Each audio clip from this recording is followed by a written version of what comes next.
नमस्कार। Discovery of truth में आप सभी का हार्दिक स्वागत है। हमारे पिछले वीडियो में हमने आपको बताया था कि पूज्य संत आसाराम जी बापू एक महापुरुष है, क्योंकि उनके श्री चरणों में वह दिव्य चिन्ह है जो अक्सर भगवान श्री हरि के चरणों में पाए जाते हैं। जो हमारे शास्त्रों में बताया गया है कि भगवान के श्री चरणों में शंख, चक्र, गदा, पद्म, माला, त्रिशूल आदि ऐसे कई दिव्य चिन्ह है। वो या तो भगवान के श्री चरणों में होते हैं या तो भगवत प्राप्त ऐसे भगवान के अंशा अवतार जैसे महापुरुष के श्री चरणों में होते हैं। हमारे भारत के ऐसे कई महान संत महापुरुषों के श्री चरणों में ऐसे श्री चिन्ह पाए गए हैं। चैतन्य महाप्रभु के श्री चरणों में भी ऐसे दिव्य चिन्ह पाए गए थे, ऐसा उनके भक्तों का कहना है। और उनके जीवन चरित्र में भी ये सब बातें कई जगह पर लिखी हुई है। दोस्तों, श्रीमद् जगत गुरु शंकराचार्य के श्री चरणों में भी ऐसे ही दिव्य चिन्ह पाए गए थे, क्योंकि शंकराचार्य भी भगवान शिव के अवतार थे। चरण चिन्हों के बारे में हम विद्वान ज्योतिष और आचार्य से जानते हैं कि उसका इन पर क्या मत है। भगवान के चरण कमल में शंख, चक्र, गदा, पद्म ऐसे निशान हैं। जन्म जन्मांतर से पुण्य की जिसे प्राप्ति हुई है, गत जन्म में कोई आध्यात्मिक व्यक्ति होता है, बहुत बड़े यज्ञ दान पुण्य किए हैं, तो ही इसी जन्म में वो चिन्ह के साथ जन्म लेता है, वो महापुरुष ही है। सन 1998 में अहमदाबाद के बीके पटेल ने एक नया घर लिया। बीके पटेल की पत्नी और बीके पटेल ने संत आसाराम जी बापू को प्रार्थना की कि वह उनके नए घर में पधारे और उस घर का शुभ उद्घाटन करें। पूज्य संत आसाराम बापू सन 1998 में उन्हीं भक्त की प्रार्थना सुन उनके घर पर गए। और घर पर जाकर, जैसे हमारी संस्कृति में है, कोई महापुरुष आते हैं तो उसकी यादगिरी के रूप में या उसके प्रसाद के रूप में या उनकी कृपा हमेशा बनी रहे, इसलिए उनके चरण चिन्ह एक रखे जाते हैं। तो इस परिवार ने भी संत आसाराम जी बापू को प्रार्थना की कि वह अपने श्री चरण के श्री चिन्ह उन्हें प्रदान करे। तो बापू ने कृपा करके उनको श्री चिन्ह प्रदान किए। जब ये श्री चिन्ह बापू ने उस कपड़े पर अंकित किए तो आश्चर्य ये था कि ये आम श्री चिन्ह से अलग था, क्योंकि इस श्री चिन्ह में जो गुरुदेव के पूज्य संत आसाराम जी बापू के श्री चरण में जो चिन्ह है, शंख, चक्र, गदा, पद्म, त्रिशूल, माला, ओम, ध्वजा आदि, ये सारे चिन्ह इस श्री चिन्ह जो थे, जो कापड़ पर लिए गए थे फुटप्रिंट, उस पर अंकित हो गए। ये तभी होता है जब संत का संकल्प होता है या संत किसी भक्त पर विशेष कृपा करते हैं। तो आइए हम मिलते हैं उस परिवार से जिसको पूज्य संत आसाराम बापू ने ऐसे दिव्य श्री चिन्ह प्रदान किए थे और जिनके घर पर आज भी ये श्री चिन्ह वहां पर रखे हुए हैं। हरिओम, मेरा नाम तपस्वी पटेल है और मैं बापूजी का दीक्षित साधक हूँ। मैं जब 5 साल की आयु का था तब मैंने गुरुदेव से दीक्षा ली थी और अभी मेरी आयु 33 वर्ष है और मैं भारत सरकार की एक कंपनी ONGC है, उसमें कार्यरत हूँ। मैं आप सबसे ये बताना चाहता हूँ कि गुरुदेव हमारे घर पे 1998 में गुरुदेव ने पधरामनी किया था। उस समय पे हमारे सौभाग्य थे और गुरुदेव की कृपा दृष्टि थी कि उनने हमें श्री चरण की प्रसाद हमको देकर हमें लाभान्वित किया था। प्रभु श्री कृष्ण जी या प्रभु श्री राम, जिनके श्री चरण में जो श्री चिन्ह दिखते थे, वही श्री चिन्ह हमारे गुरुदेव ने जो हमें प्रसाद दिए, संत श्री आसाराम जी बापू हमारे गुरुदेव जो प्रसाद में हमको जो श्री चरण दिए, उसके अंदर वो सारे श्री चिन्ह के दर्शन होते हैं, जैसे कि शंख, चक्र, गदा, ओम, त्रिशूल, पद्म इत्यादि काफी सारे जो श्री चिन्ह है, जो भगवान के हमारे महापुरुषों के श्री चरणों में जो श्री चिन्ह के दर्शन होते थे, वो सारे श्री चिन्ह गुरुदेव के श्री चरण के अंदर हमें दर्शन होते हैं। और ये बात की अगर किसी को भी पुष्टि करनी हो तो वो बेशक हमारे घर पे आ सकता है और ये चीज की पुष्टि कर सकता है। परम पूज्य सदगुरुदेव के श्री चरणों में मेरा कोटि कोटि वंदन। मैंने नया घर बनवाया तो मुझे लगा कि मैं मेरे परमात्मा से प्रार्थना करूं कि मेरे घर में वो अपने चरण रखे तो मैं नए घर में रहने जाऊँ। तो मैं जब बापू से आज्ञा लेने गई तो बापू ने बोला मैं आऊँगा तेरे घर। तो मैंने बोला पूज्य आप आएंगे तो मैं देखूंगी कि साकार रूप से मेरे परमात्मा आए हैं मेरे घर। पर जब मैं पहली बार आपसे मिली थी, आपके दर्शन हुए थे, तब आपने जो दिव्य स्वरूप के दर्शन मुझे दिखाए थे वो दोबारा मुझे दिखाओ दर्शन। तो पूज्य श्री ने मेरे परमात्मा ने वो दर्शन तो नहीं दिखाए, पर जो मुझे चरण की प्रसादी दी, अपने श्री चरणों की प्रसादी, उसी में मुझे दिव्य दर्शन हो रहे हैं मेरे परमात्मा के। तो मेरे गुरुदेव के जो श्री चरणों में जो निशान है, शंख, चक्र, गदा, पद्म, माला, ओम, त्रिशूल, सब निशान है, वो भी गुरुदेव ने निराकार रूप का दर्शन हमको दिए हैं। और वो हमारे लिए इतना कीमती है, महामूली है कि हम रोज दर्शन करके, हमारा कोई भी काम होता है हम उधर प्रार्थना करके जाते हैं हमारा। तो आज वो बापू ने जो वचन बोला था कि बेटी तेरा सब कुछ ठीक हो जाएगा, आज दिन तक मुझे 30 साल हो गए दीक्षा लिए हुए, तो आज दिन तक मेरा वही वचन पर भरोसा है। और वो वचन हमारा सुरक्षा कवच बन गया है। तो मैं जब भी बापू को याद करती हूँ, जब भी करती हूँ, 1 सेकंड भी मैं बापू को याद करूँ ना, तो भी बापू मेरे लिए हाजिर हो जाते हैं। निराकार रूप हो या साकार रूप, मैंने जो जो बापू से मांगा वो बापू मुझे देते रहे। बापू भगवान है हमारे लिए। दुनिया कुछ भी कहे, षड्यंत्रकारी कुछ भी कहे, मीडिया कुछ भी कहे, हमको कुछ लेना देना नहीं, बस सिर्फ लेना देना मेरे बापू से है। और मेरा जब तक मेरे जी रहेगा, मेरे जी में जी रहेगा, तब तक मैं बापू से जुड़ी रहूंगी। मेरी 100 पीढ़ियां भी बापू से जुड़ी रहेगी। बस मैं बच्चों को भी यही सिखाती हूँ कि बापू से जुड़े रहना, बापू भगवान है। दोस्तों, हम इसका आपको क्लोजअप इसलिए नहीं दिखा रहे हैं क्योंकि इन परिवार का कहना है कि बापू ने उनको ये सब करने से मना किया था।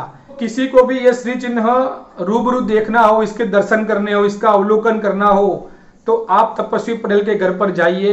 अहमदाबाद में SG हाईवे पर उनका बंगला है, आप वहां जाइए, पधारिए। और यदि आपको उनका एड्रेस चाहिए तो हमें ईमेल कर दीजिए। दोस्तों, यदि भी आपको विश्वास न आ रहा हो तो आप अहमदाबाद में तपस्वी पटेल के बंगले पर जाकर ये श्री चिन्ह को आप रूबरू देख सकते हैं। इसमें हम कोई मिलावट नहीं कर रहे हैं और ना ही कोई बढ़ा चढ़ाकर आपको दिखा रहे हैं। हम पेड मीडिया की तरह लोगों को भ्रमित करने का धंधा नहीं करते हैं। हम जो भी दिखाते हैं सच्चाई के बलबूते पर ही दिखाते हैं, और ये जो हम बोल रहे हैं वो बिल्कुल 100% सही है। आगे हमने बापू एक महापुरुष है उसका एक वैज्ञानिक पुरावा भी आपको दिया था, और ये एक शास्त्रोक्त पुरावा है जिससे यह भी साबित होता है कि संत आसाराम बापू एक अवतारी महापुरुष है, वो एक दिव्य महापुरुष है। और वो ऐसे महापुरुष है कि जिसकी ओरा में आने वाले, जिसके सानिध्य में आने वाले लोग भी भगवत परायण हो जाते हैं, पवित्र आत्मा हो जाते हैं, और वो अपने जो सारे जो अंतःकरण के दोष है उसके दूर हो जाते हैं। तो ऐसे महापुरुष पर ऐसा गंदा आरोप ये सच में दुखदायी है और ये निंदनीय है। मैं बापू के जो भी समर्थक है उनको फिर से कहना चाहूंगा कि हम ये जो वीडियो बना रहे हैं वो इसलिए बना रहे हैं क्योंकि मीडिया ने आज हमारे भारत के आम लोगों को पूज्य संत आसाराम जी बापू के बारे में भ्रमित कर दिया है। गलत खबर चला चला कर लाखों करोड़ों लोगों को एक निर्दोष संत के खिलाफ भड़काया गया है, उनको संत निंदक बनाया गया है। इस देश में सिर्फ सुदर्शन न्यूज ही एकमात्र ऐसा चैनल था जिसने संत की सच्चाई दिखाई, और आज भी वो संत के साथ खड़ा है। बाकी जो भी मीडिया है उन्होंने पैसे खाके एक निर्दोष संत का चरित्र हनन ही किया है, और करोड़ों करोड़ों हिंदुओं को, करोड़ों करोड़ों देशवासियों को संत के खिलाफ भड़काने का काम किया है और संत विरोधी ही बनाया है। तो संत की निंदा करने से महापाप होता है, और महापाप सतत बढ़ता रहता है तो फिर कुदरती आपदाएं आती है और महाविनाश आता है। तो इसी महाविनाश से बचाने के लिए और कुदरती आपदाओं से बचाने के लिए, इसी संत निंदा के महापाप से बचाने के लिए हम ये मुहिम चला रहे हैं। तो बापू के सभी भक्त हैं, जो भी संत समर्थक है, जो भी सत्य समर्थक है, और जिसे हमारी ये बात सच्ची लग रही है, उससे हम विनती करते हैं कि आप हमारे इस चैनल को सब्सक्राइब कीजिए और इस वीडियो को ज़्यादा से ज़्यादा मीडिया से भ्रमित जो लोग हैं, भोले भाले लोग हैं हमारे, उन तक पहुंचाने की सेवा करें। इस परिवार के लोगों पर जब भी कोई मुश्किल आती है, कोई आफत आती है, तो ये पूज्य बापू के द्वारा दिए गए श्री चरणों के पास बैठ जाते हैं और प्रार्थना करते हैं, और पूज्य बापू चाहे जहां भी हो उनको तुरंत उनकी सहाय पहुंच जाती है। देखिए इस घर की बेटी का एक अनुभव कि वो कैसे अपनी मुश्किल में से बाहर निकली थी। हरिओम, मेरा नाम गार्गी पटेल है। मैं पिछले 25 सालों से पूज्य संत श्री आशाराम जी बापू की दीक्षा लेकर उनसे जुड़ी हुई हूँ। मैं एक फार्मास्यूटिकल प्रोफेशनल हूँ। वर्ष 2016 में मेरी नौकरी अचानक से मेरे सहकर्मी की षड्यंत्र की वजह से छूट गई थी। उसने मुझ पर गलत आरोप लगाकर मुझे नौकरी से बर्खास्त करवा दिया था। जिस तरह अभी बापू पे गलत आरोप लग रहे हैं, उसी तरह मुझ पे भी गलत आरोप लगे थे और मेरी नौकरी छूट गई थी। हमारे घर पे बापू जी ने जो पधारार्पण किया था और जो चमत्कारिक श्री चरण हमारे घर पे है, वहां और बापू के श्री विग्रह के सामने मैंने अर्जी लगाई, हाथ जोड़ के प्रार्थना की और मेरी प्रार्थना बापू ने स्वीकार कर ली। उस समय मैं काफी डिप्रेशन में आ गई थी, लेकिन बापू ने मेरा हाथ पकड़ के मुझे उस डिप्रेशन से निकाला और कि 10 ही दिनों में, नौकरी छूटने के केवल 10 दिनों में मुझे गुजरात की बहुत ही बड़ी फार्मास्यूटिकल कंपनी जाइडस कैडिला में जो नौकरी मेरी थी उससे काफी अच्छे पद पर और काफी अच्छे वेतन के साथ मुझे नौकरी दिलवाई बापू ने। जिस तरह बापू पर अभी गलत आरोप लगे हैं, उसी तरह मुझ पर भी बहुत गलत आरोप लगे थे। मेरे बापू बिल्कुल निर्दोष है, उनका कोई दोष नहीं है। उन्हें जल्द से जल्द रिहा कर देना चाहिए। मेरी हाथ जोड़कर सरकार श्री और सभी से निवेदन है कि पूज्य संत श्री आशाराम जी बापू निर्दोष है और उन्हें जल्द से जल्द कृपया करके रिहा कीजिए। भारत में ऐसे सैकड़ों नहीं, हजारों नहीं, लाखों परिवार है जिनको संत आसाराम जी बापू के ऐसे ही दिव्य अनुभव हुए हैं। बापू आसाराम को आज करोड़ों लोग मानते हैं। आप समझ सकते हो कि इस कलयुग में कोई यूं ही तो नहीं मानता किसी को। जरूर किसी को कुछ ना कुछ लाभ होता है, तभी लोग एक संत को मानते हैं, एक गुरु को मानते हैं। 5, 25, 500 को शायद मूर्ख बनाया जा सकता है, लेकिन लाखों करोड़ों लोगों को मूर्ख नहीं बनाया जा सकता। संत आसाराम बापू के पीछे आज भी करोड़ों लोगों का समर्थन है, जो बापू को जानते हैं, मानते हैं। उन्होंने ना तो मीडिया की झूठी खबरों को कभी सच्चा माना है और ना ही कोर्ट के डिसीजन को सच्चा माना है, क्योंकि वो जानते हैं उनके बापू निर्दोष है, वो पूर्ण संत है, वो परम पवित्र है। ऐसा कोई गलत काम कर ही नहीं सकते, ऐसा उनको दृढ़ विश्वास है। लाखों बहनें, लाखों माताएं आज संत आसाराम जी बापू की बेगुनाही का पुरावा दे रही है। उनके आंसू इस बात की सच्चाई बता रहे हैं कि संत आसाराम बापू निर्दोष है। सिर्फ एक लड़की के बयान के आधारित ऐसे महान संत को बिना सोचे समझे एक पॉलिटिकल षड्यंत्र के तहत आजीवन कारावास करा देना, ये महाविनाशकारी है, ये महा अनर्थकारी है। अब फिलहाल हम देख ही रहे हैं जो संत निंदा हुई है, इसलिए ही ये सब आपदाएं आ रही है। आने वाले समय में भी शायद इनसे भी ज्यादा कुदरती आपदा आए तो कोई आश्चर्य नहीं होना चाहिए, क्योंकि जिस प्रकार संत का अपमान हो रहा है, संत की निंदा हो रही है, संत का खून बहाया जा रहा है, इस हद तक अन्याय हो रहा है। आतंकवादियों को पैरोल दी जा रही है, गुनहगार हत्यारों को बेल दी जा रही है, पैरोल दी जा रही है, लेकिन 85 साल के वृद्ध संत पर कोई दया नहीं दिखाई जा रही है। उनको जेल पे जेल दी जा रही है। भी देशवासियों को हाथ जोड़ के प्रार्थना करता हूं कि हमारे ये 2 वीडियो देख लीजिए। हमने एक शास्त्र प्रमाण से प्रमाणित किया है कि बापू आसाराम जी एक महापुरुष है, वो कोई गलत काम नहीं कर सकते, ना ही उनसे कोई गलत काम हो सकता है।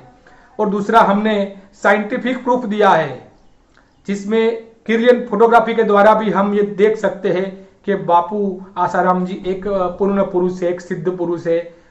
ऐसे महापुरुष कभी किसी का रेप कर ही नहीं सकते। उनकी ओरा में आने वाले लोग भी परम पवित्र मन वाले हो जाते हैं, तो ऐसे संत ऐसी गंदी हरकत कैसे कर सकते हैं। वैसे संत आसाराम जी बापू के ऊपर जो FIR दर्ज हुई है, वो चाहे जोधपुर में हो या गुजरात में हो, वो इतनी बोगस है, वो इतनी ही घटिया किस्म से लिखी हुई है। आम लोग भी यदि जो वो FIR पढ़े तो तुरंत समझ जाएंगे कि ये सच में फेक केस है। लेकिन मीडिया ने ऐसा हवा बना दिया, मीडिया ने ऐसा कुप्रचार किया एक निर्दोष संत का कि लाखों करोड़ों लोग इससे भ्रमित हो गए हैं। तो मैं सभी देशवासियों को, सभी मानवतावादियों को हाथ जोड़ के फिर से विनती करना चाहूँगा कि प्लीज़ आप मीडिया की झूठी खबरों पर, अफवाहों पर ध्यान मत दीजिए। सत्य को खुद अपने नज़रिए से देखने का प्रयत्न कीजिए। आप ही सोचिए कब बिना सत्य के आधार पर करोड़ों लोगों का जन समर्थन संभव है क्या? तो यदि अभी तक आपने हमारा चैनल सब्सक्राइब नहीं किया है तो प्लीज़ इस चैनल को सब्सक्राइब कर दीजिए, क्योंकि आपका एक सब्सक्राइब हमारी हिम्मत बढ़ाता है, आपका एक लाइक हमारा साहस बढ़ाता है, हमें आगे और ऐसे अच्छे वीडियो बनाने का प्रोत्साहन देता है। मिलते हैं अगले वीडियो में, तब तक मुझे इजाज़त दीजिए। जय हिंद, जय भारत, जय सनातन।